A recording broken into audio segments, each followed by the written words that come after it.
Bonsoir à tous, c'est la deuxième vidéo qu'on fait ensemble, hein. J'ai bien compté? Ouais, c'est ça, deuxième.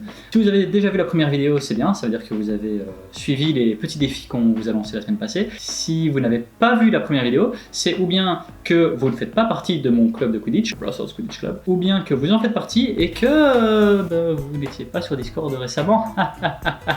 Le principe de ces vidéos, c'est de nous occuper pendant le confinement, mais c'est aussi de pouvoir montrer aux joueurs et joueuses de mon club de Quidditch les exercices qu'on leur demande de faire. Ce n'est pas un programme d'entraînement complet, ce sont juste des exercices qui font partie d'un défi. On espère que la vidéo sera quand même agréable à regarder, même si vous n'avez pas du tout l'intention de faire du sport. Ok, donc exercice. Cette fois-ci, ce qu'on va vous demander, c'est de faire des montées et descentes sur les coudes à partir de la position en planche avant.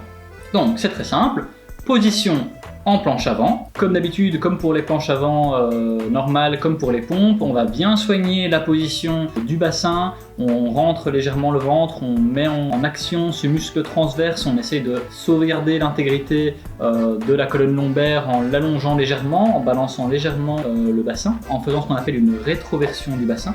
On va balancer légèrement le bassin, on va allonger légèrement la colonne lombaire pour bien maintenir l'intégrité, travailler ce gainage et passer depuis les coudes jusqu'à une position de chute avant, donc de pompage. Le principe, ça va être de passer un coude, une main, et puis enchaîner comme ceci.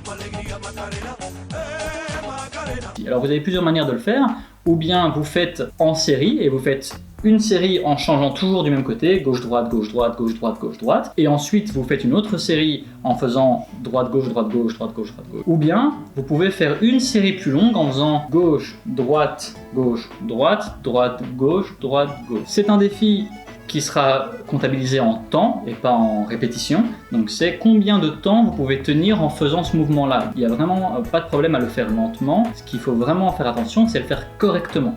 Maintenir l'intégrité de votre colonne vertébrale, de votre bassin tout au long de l'exercice et essayer de ne pas creuser le dos, de ne pas avoir les épaules qui partent. On va bien maintenir cette propulsion des épaules comme on veut pendant les pompes. C'est-à-dire qu'on va essayer de garder cette intégrité complète de grand, fier, tout ça.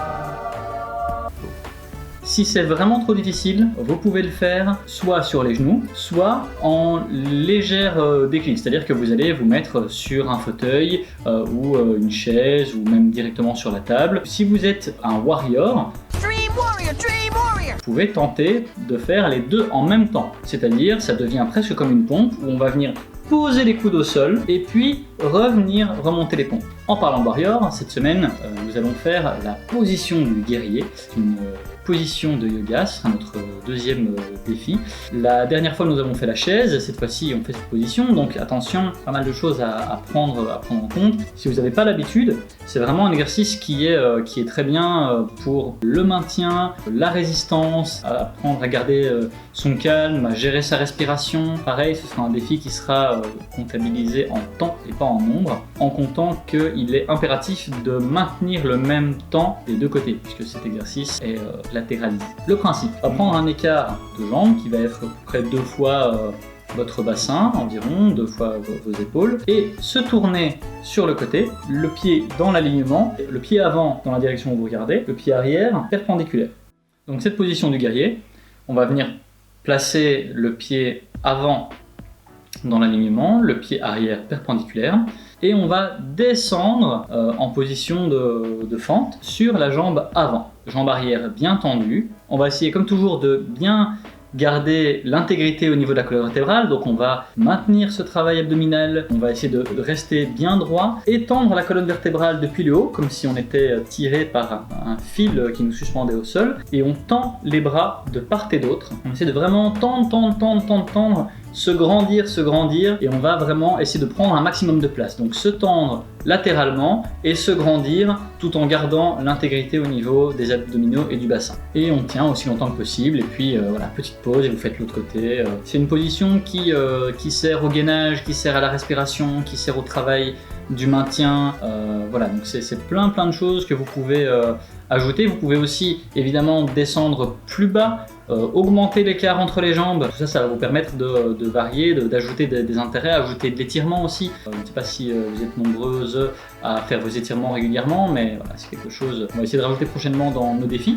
Vous pouvez aussi augmenter la difficulté. En vrai, je pense qu'on n'en aura pas besoin. Hein. Si vous voulez tenir longtemps dans cette position, les bras comme ils sont, c'est très bien. Vous pouvez augmenter la difficulté en levant les mains, les doigts vers le ciel et en maintenant cette position en étirement actif, c'est-à-dire que vous allez continuer à pousser, mais au lieu d'étendre par la pointe des doigts, vous allez étendre par les mains comme si vous poussiez des murs imaginaires, comme si vous vouliez agrandir la pièce. Et même chose, bien maintenir l'intégrité, pousser, se tenir, se grandir.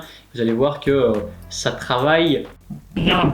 L'exercice suivant, c'est un squat sauté. Ça dit bien ce que ça veut dire, hein. C'est un squat, sauf que on saute. Do you think I'm stupid?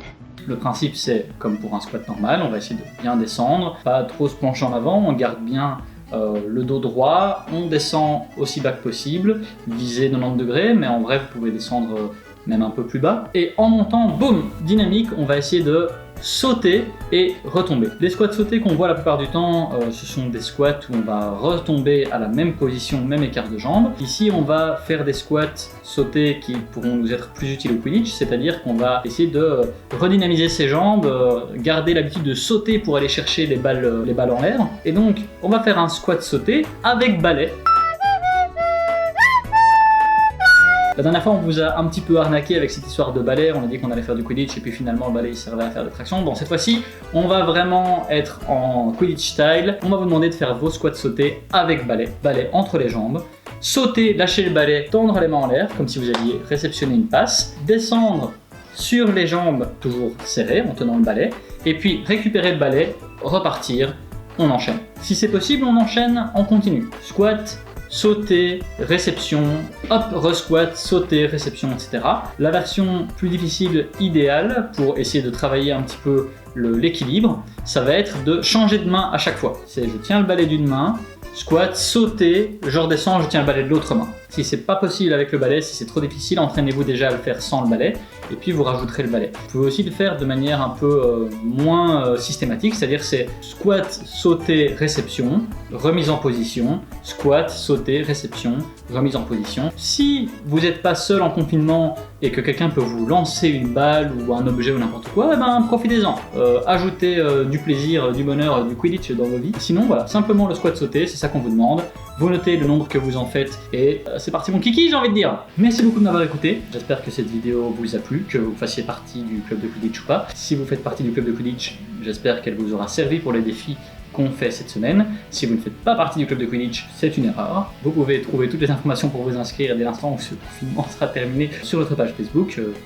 Dans la description de la vidéo. N'hésitez pas à laisser un commentaire, à m'envoyer un message si vous voulez qu'on travaille quelque chose de plus précis ensemble. Je rappelle que ces exercices ne constituent pas en soi un programme d'entraînement, ils ne sont d'ailleurs pas suffisants pour vraiment s'améliorer physiquement. C'est voilà, de l'exercice physique parce que pas mal.